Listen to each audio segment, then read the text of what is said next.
What's going on, everybody? Culturedog Sam Hatch back here with a little bit of a double review this time. We're going to do a movie book combo review. I recently happened to speak with the subject of both, and I will be putting together that interview, which aired on some of my radio shows. I'm going to put that on this channel as well in video form. Anyways, the subject of both the book and movie in question is one Michael Alago. And if you've never heard of Mr. Alago, you might not be a big Metallica fan, because that's certainly how I first ran across his name, even though actually technically I did before looking through Dead Boys Records liner notes. And Michael Alago is so many things. He's a bit of a Renaissance man. And these two biographies dig into different portions of his life. Of course, the book is a little bit more fleshed out than the movie. The movie is called Who the Is That Guy? The Fabulous Journey of Michael Alago. It's been out for about 3 years, and Drew Stone put it together, and it's available on the streaming platforms, Netflix and Amazon Prime and everything. And there's also a Blu-ray and a DVD copy out there as well, which I do mean to grab. But I did check that out, and I got a pre-release copy of his book, which just dropped, I believe, today, the 25th of March, which is called I Am Michael Alago, Breathing Music, Signing Metallica, Beating Death. And it was just like a whirlwind. I revisited the documentary, then I read the book, so it's all just kind of mashed in my head together. So, and then I did end up watching some separate interviews and stuff like that. So, but I think I can remember which was from which entity. Anyways, the movie is a little bit more focused on the music angle. And yes, the byline says it all. It's about, a gay Latino kid growing up in Hasidic Brooklyn, falling in love with music in the 70s and having that become a big part of his life. Also, and around that same time, the cruising scene in New York was blowing up. And then his love of nightlife and music ended up creating all these opportunities, including working at the Ritz, which was this relaunched club, working for Jerry Brandt, and then he became the booking agent for that club, and then that got him in touch with all of these people. Especially there's a great story about Public Image Limited. After John Lydon and the Sex Pistols were no more his next band, they booked a performance piece there after I think it was Bow Wow Wow couldn't make it because of the age of the singer of Bow Wow Wow. There was like an international kerfuffle involving that, and John Lydon and PIL came in as this kind of last ditch effort to save the date, and they were going to do this like video performance because the Ritz was a video club. They were really big on these big screens in there, so they could project things while everybody was dancing and having a good time, and it nearly turned into a riot. So it's pretty crazy. In fact, I've never seen John Lydon light up about anything as much as I see him in the documentary talking about Michael. So, he seems to be a huge fan. And at least just for allowing him to create that little bit of chaos. And then later, Michael ended up becoming an A&R representative, notably for Elektra Records and later on Geffen Records. And, his claim to fame is he's the guy that signed Metallica. Metallica had been quote unquote found by Johnny Zazula, who had, just formed Megaforce Records out of, his record store basically. And, at a, I think he was doing it out of a flea market in New Jersey, and, started getting involved with other bands like Anthrax and Raven and Metallica. And Metallica was, clearly moving out of the shadow of Raven very quickly, and they were going to be, nothing could contain them, and they needed to be signed to a major. And then Michael Alago entered the picture. And it's funny, I just heard his name for so many years because everybody would reprint the quote unquote Metallica story in Rip magazine and all these magazines across the years. And I even remember getting this Rock and Roll Comics Metallica comic, probably the late 80s early 90s, and it was pretty crudely researched. And I just remember it had the moment where Metallica got signed in there, and they had the guy from Elektra drawn as this kind of Ned Flanders looking character, and it was just kind of goofy because now that I realized after who Michael was, it really doesn't make much much sense in terms of the reality of the situation. Because I did learn who he was later because he signed White Zombie for Geffen Records, another band that was, you know, a huge kind of noise rock experience in the New York scene, in the underground, and they ended up becoming this groove metal monstrosity that, you know, again spawned Rob Zombie's career. But he was also a big friend of Sean Isolt from White Zombie, the fantastic bass player. And I remember her talking about him and sharing some pictures and stuff. I'm like, oh, this guy is not the guy I thought it was. Amazingly, he was pretty much a kid when he signed Metallica. But yes, this documentary takes you back to a lot of his old stomping grounds visually. So that's cool. You get to see where this club was and where, you know, a lot of the things have shut down or turned into residences or whatever. But it's cool that he went out with the camera crew.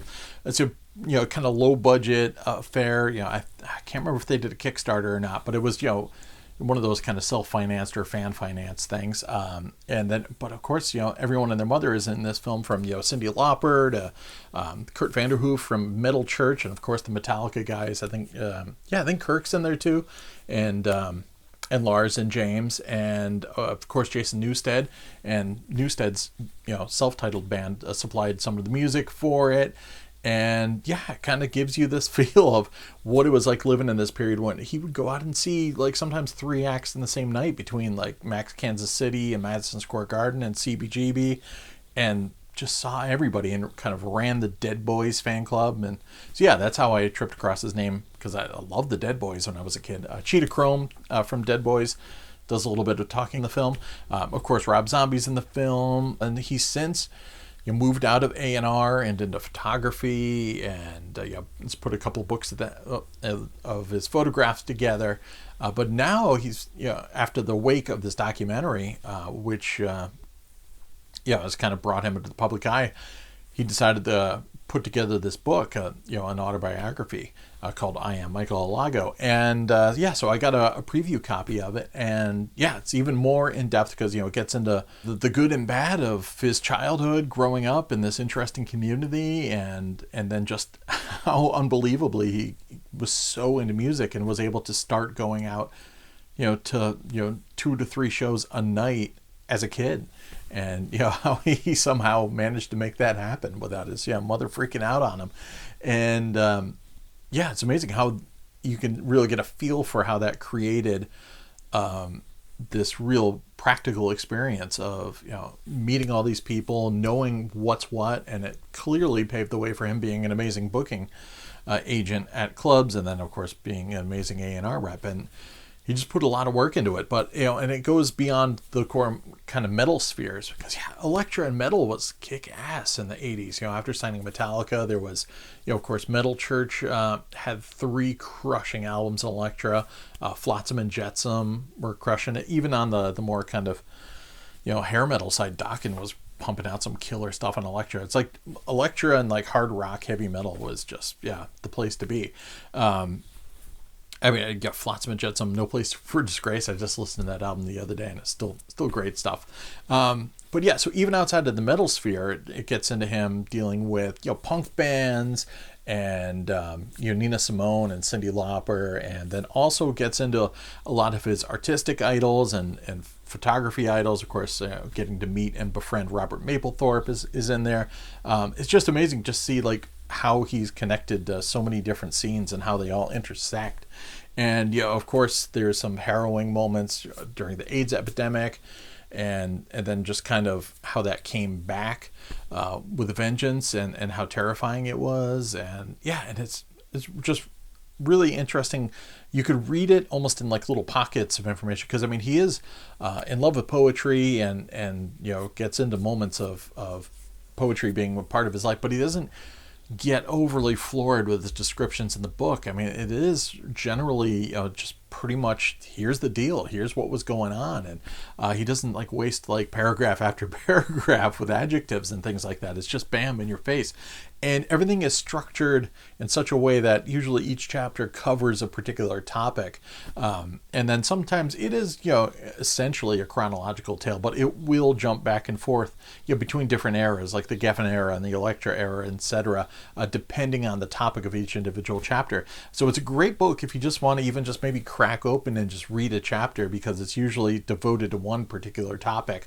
And yeah, it's just something you'd be like, I want to hear about the signing of Metallica or whatever. Yeah, and it's just amazing to see how someone so young could accomplish so much in such a short span of time. But again, it's clearly because of a drive and a talent for understanding, where quality music was, and what was kind of coming up from the underground. And yeah, he just had a knack for it. So yeah, really interesting stuff. As I mentioned before, if you're more into the metal side of things, I mean, even if you're not, the documentary is really cool. But especially if you are into the metal side of things, there's just so much interesting stuff in there. Like, just you just kind of want to live vicariously through those like early days of hanging out in the New York scene when everything was just kind of exploding at that period. I'm super jealous of the that kind of punk scene, and him hanging out at CBGB and everything like that.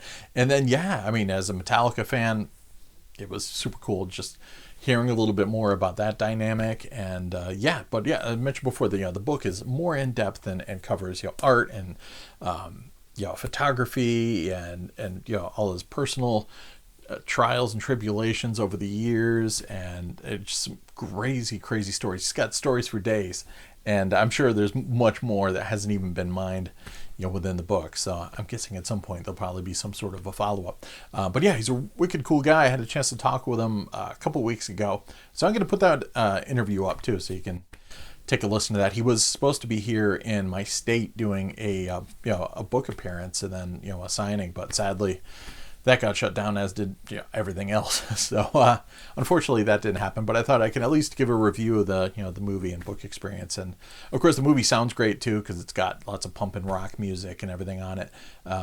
And it's HD and everything like that, so it looks fantastic, assuming your streaming bandwidth is capable of handling it. But yeah, it sounded great and looked great and really cool stuff. I look forward to checking out the Blu-ray. But yeah, if you're into music, definitely check out both of them. The book's out now. Grab a copy. And Michael Alago, and he just brought Metallica to the forefront and White Zombie, and did accomplish so much. So it's wicked cool stuff. All right, everybody.